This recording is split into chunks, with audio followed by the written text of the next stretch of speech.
This is a presentation I recently made at Corenet in the session Rethinking the Design Brief. The conference was held at Disneyland Paris, so I thought it'd be a good idea to illustrate my views using images from fairy tales. People are a business's best asset, and if the people don't perform, then the business won't survive.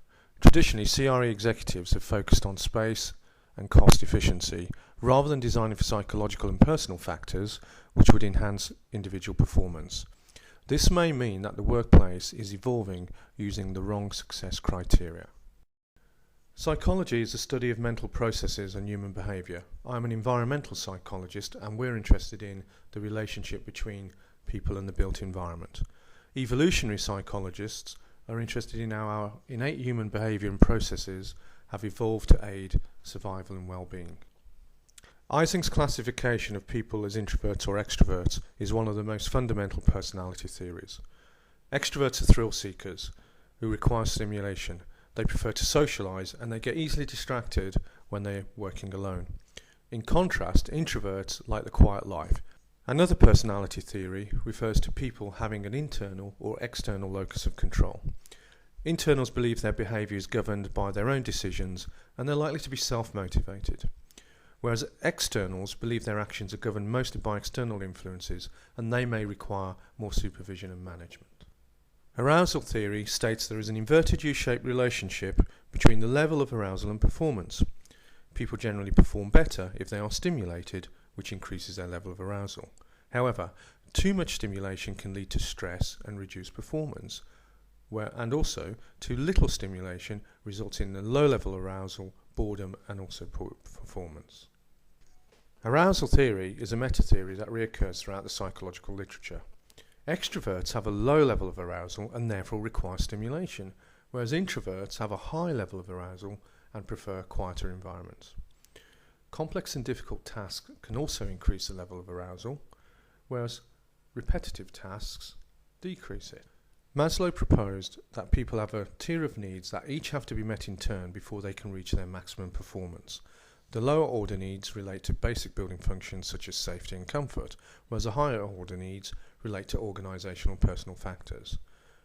In his two-factor theory, Hertzberg proposed that organisational and personal factors such as recognition, responsibility and reward motivate people to perform better. In contrast, the hygiene factors, such as working conditions, can lead to dissatisfaction and reduced performance. If basic comfort conditions aren't met, then superficial changes will have little impact. There's been much research on the impact of noise on performance and arousal. Another study by DeMarco and Listo found that it takes 15 minutes for us to reach a maximum state of concentration, which they called flow. And after every distraction, it can take up to another 15 minutes to reach that maximum concentration. Environmental psychologists believe that how we behave in a place is a function of the environment and our personality. Behaviour is affected by our experience and expectations of a place as much as the physical setting. Behavioural setting refers to when a preconceived notion of a place affects our behaviour in it, such as churches, libraries and palaces. In his proxemic framework, Hall estimated the preferred distances between people interacting in different social contexts. Personal distance is considered to be around 1.2 to 1.4 metres, but social and business distances are much higher. And yet, desks are becoming smaller and spaces are becoming more dense. Altman conceptualised privacy as a dialectic and dynamic process for controlling interaction with others. Not achieving the desired level of privacy leads to discomfort and stress, whereas too much privacy can lead to feelings of social isolation. Territoriality is common behaviour in many mammals.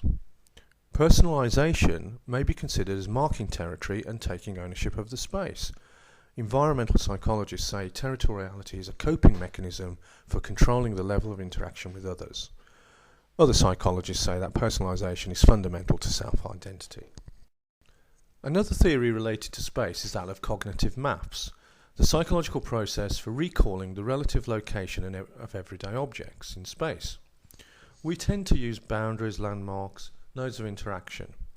and I think this can be important particularly in complex buildings or large campuses.